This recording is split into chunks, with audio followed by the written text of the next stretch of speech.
আফ্রিকার খাবার-দাবার শুনলেই কি শুধু ঝাল বা অদ্ভুত কিছু মনে আসে?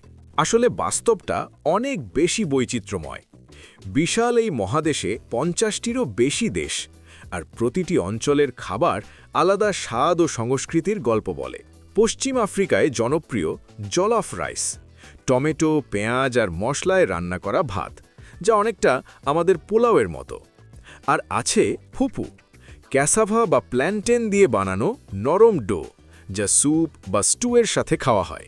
পূর্ব আফ্রিকায় গেলে দেখা যায় ইনজেরা, টক স্বাদের পাতলা রুটি যার ওপর মাংস বা সবজি পরিবেশন করা হয়। এটি ইথিওপিয়া ও আশপাশের দেশে খুব জনপ্রিয়।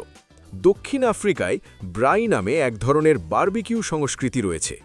পরিবার বা বন্ধুরা একসাথে জড়ো হয়ে গ্রিল করা মাংস খায়, যা অনেকটা উৎসবের মতো পরিবেশ তৈরি করে। উত্তর আফ্রিকার খাবারে আরব ও ভূমধ্যসাগরীয় প্রভাব বেশি। কুসকুস, ছোট দানার মতো গম দিয়ে তৈরি খাবার, সবজি ও মাংসের সাথে পরিবেশন করা হয়।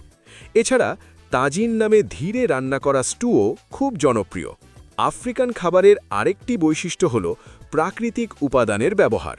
ভুট্টা, বাজরা, ক্যাসাভা, বিভিন্ন সবজি ও মশলা এসবই তাদের দৈনন্দিন খাদ্যের অংশ। তাই আফ্রিকার খাবার শুধু ভিন্ন নয়, বরং ঐতিহ্য, সংস্কৃতি আর ইতিহাসের মিশেলে তৈরি এক বিশাল বৈচিত্র্যের জগৎ। আপনি কোন আফ্রিকান খাবারটা আগে ট্রাই করতে চান? কমেন্টে জানান।